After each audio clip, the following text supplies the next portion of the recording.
Woohoo! Welcome back to Big Her the Nerd and today's brand new episode of a brand new series as we are taking on a Director of Football challenge with Newcastle United. Giving Mike Ashley control of things whilst we are there just to win games. But we have a separate challenge for this. So, full control goes to Mike Ashley. Our job is to pick the team and let him buy the players, let him hire the Director of Football to hire the players. We've now got the technical director in as well who will control all the staff. My job will literally be free to set tactics and play some sweet ass sexy football. But we also want to be the longest serving, most trophy winning, that's not the right word, manager that Newcastle have ever seen. So this is the challenge. So here we have the challenge to be the number one manager that Newcastle United have ever seen. The longest serving. I mean, some of them we're clearly not going to be the longest serving. It's going to be like 18 years, 13 years. We're not going to do that. We're going to play for probably about 4 or 5 seasons. See if we can top Bobby Robson in terms of reign. Him being 2004 the last time he was in. So the rest of these guys, a little bit older. Also, as I'm in the way, I will remove my head slightly. And what we have here, we'll be tracking the amount of time we are in charge, the number of days then we're in charge of the club. What we want to do is become the longest serving manager. And then our win percentage ratio there. So played, won, drawn, lost, and how many trophies we win. If we see here, highest is only 2 trophies for a manager. Win percentage for Bobby Robson was 46%, 54 for Kevin Keegan when he was in his first reign. And we've left down the bottom here. Let me just scroll away. Rafa himself. Mr. Rafa Benitez is number 11 on there with his 1 trophy. A trophy being an FA Cup, a league title, or a Football League title. So championship win or below league. So these are the guys we want to try and beat. In terms of time, like I said, the highest we'll get to is about Bobby Robson. In terms of seasons, we're going to go for as long as we can go before we get fired. So if we have a look, if this is the top 11, let's see where we will be. So here we are, down in 44th. You can't see it's 44th, it's bad. So starting the job, we started with the club on the 24th of June. It's the first day the game opens. There's a few guys we can beat here. I mean, John Carver's first stint, Steve Clark's was only 5 days. Tay McDermott was 6. Nigel Pearson was 7 the first time round. The first real target we have is this man here, the club legend, Mr. Alan Shearer, who managed 53 days at the club. So we've got to do a couple of months. And we'll beat Shearer. 3 months, we beat Shearer, and we beat Chris Hughton as well. And then we get up into the top 30. Steve Bruce, we've left him at his current reign, saying up to 29th of December as it stands, at time of recording. And where he was sat, these are all stats from Wikipedia. I didn't put a lot of effort in, just Googled Wikipedia stuff, took it from there. So that's where we're going to push to go. No one in this bottom half has won any trophies, so our job will be to creep up this list as much as possible, take on the big boys, and we'll be providing a progress chart against our win ratio. Do we get in the top 10 of win ratio, and how do we then, how many days can we stay in charge of the club? So, can we become the highest ranked, longest serving, in 5 years, manager of Newcastle United, whilst controlling diddly squat? So let's have a look then. If we jump straight into the game, jump into our staff responsibilities, I've already handed everything over. You can see this is my manager. This is what I look after. I look after team selection, attending the press conferences for the new players, which seems silly because I didn't buy them. And any other press conferences, I'm going to do individual training. I will pick up some of the general training as well. And then opposition instructions and match day stuff. The staff, they're looking after everything else. So hire and fire and director of football. If we go into the ones we want to look at, transfers and contracts. At the moment, the managing director is in charge of this stuff. But in terms of staff, the hiring and firing of the, director of football is by Mike Ashley. So once a director of football comes in, we will make sure we hand over all of the selection stuff to that director of football. We currently have in our ranks a technical director. So we have Steve Agnew in as our assistant. We have, where is he? Technical director. Ben Dawson is in as our technical director. He doesn't look that great, does he? Let's be honest. But he will be signing all of our staff currently. Lee Charnley at the moment is in charge of buying people. We don't really want him carrying that on.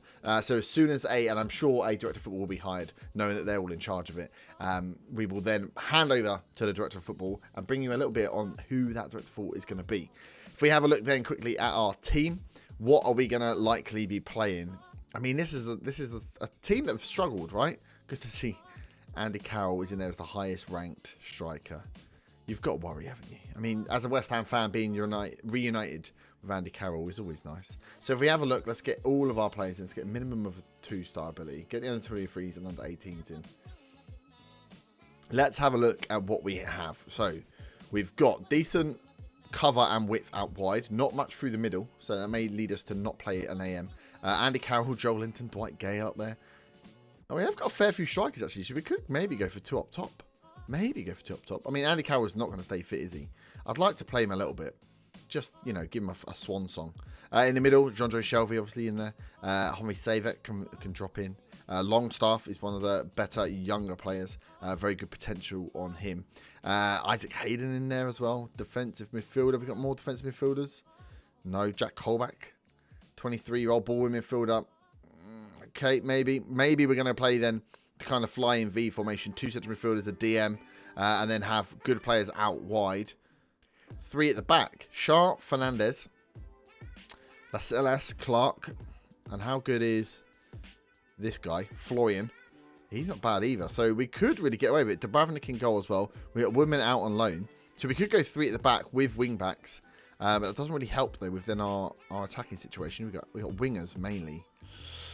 So the club culture is to sign players under the age of 22 for the future, to play attacking football, to not sign players over the age of 30. They signed under Andy Carroll. To sign players under the age of 23 for the first team. So if we're going to have someone else in charge, chances are they're going to be following this club culture. So we're going to be looking at, they're going to be buying in some young players, which would be good. The idea is that we remain self-sustainable. Bloody Ashley doesn't want to spend any money. We work within wage budget. That'll be out of our control. And a mid-table finish in the Premier League for this season. Obviously, we want to get as high as possible. We've got 20 mil in the bank. We have a tiny bit available on wages. So we'll see who gets bought and who gets sold. In terms of the rules for the save, we're going to let them control everything. If there's certain players that I don't want, obviously Colback's injured, I may transfer list and not transfer list players, but I won't then loan out anybody. What I'll do is if I don't want them, I'll put my transfer list and see if they can get rid of them. I'll just decide I do or do not want players, and they'll go for it. But in terms of scouting and adding players to transfer target lists, I will not be doing that. I will not be trying to lead it in any way, but I will be trying to get rid of players if I don't want them. So if I've decided that I want to list players, I see save it's listed here. So I might decide I want to keep players, take them off or put them on the transfer list. But I won't be doing anything other than that. Okay, let me go away. Build a couple of tactics to get us ready for this start of the season. And that will round up the first episode. And we will be back then for the next episode where we'll be playing the first game of the Premier League. But tactics. Let me decide how we're going to play. Okay, here we are back. This is the tactic I think we're going to start with. I'm definitely interested in going for a 3 at the back. Give us a bit more defensive prowess. And then using our attacking front to go forward there. So going with Dubravka, maybe as a super keeper, maybe dropping him back because I want to play a slightly higher line. And then ball playing defenders at the back, we may drop them off if they prove to be useless. One is a stopper, so he gets a bit further forward than the other 2.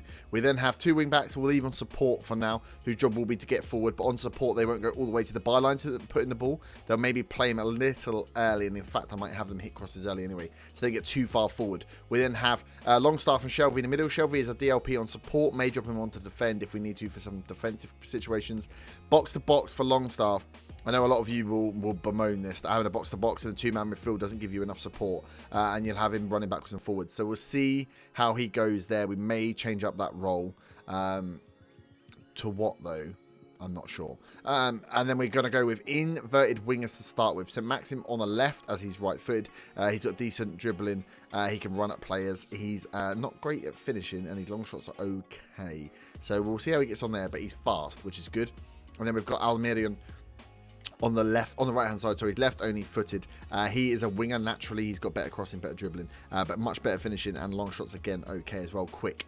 So hopefully he will cut in and do a job. Joel Wellington is a pressing forward, so we're going to play him as a pressing forward. Got okay finishing, very brave, very aggressive. I like it. Got a great work rate. So we'll get in and work around this box, which will help. Waiting for Longstaff to get in and join. In situation, we'll work out with this role whether we need it, whether we need someone that's going to sit a little bit more centrally, or whether we go for something like a Metzala, someone who's going to roam further forward when we don't need so much defensive prowess. But we'll see how this gets on. We also have the option if we need to drop to bring the defender forward, play only 2 at the back. That's going to be annoying if it keeps changing.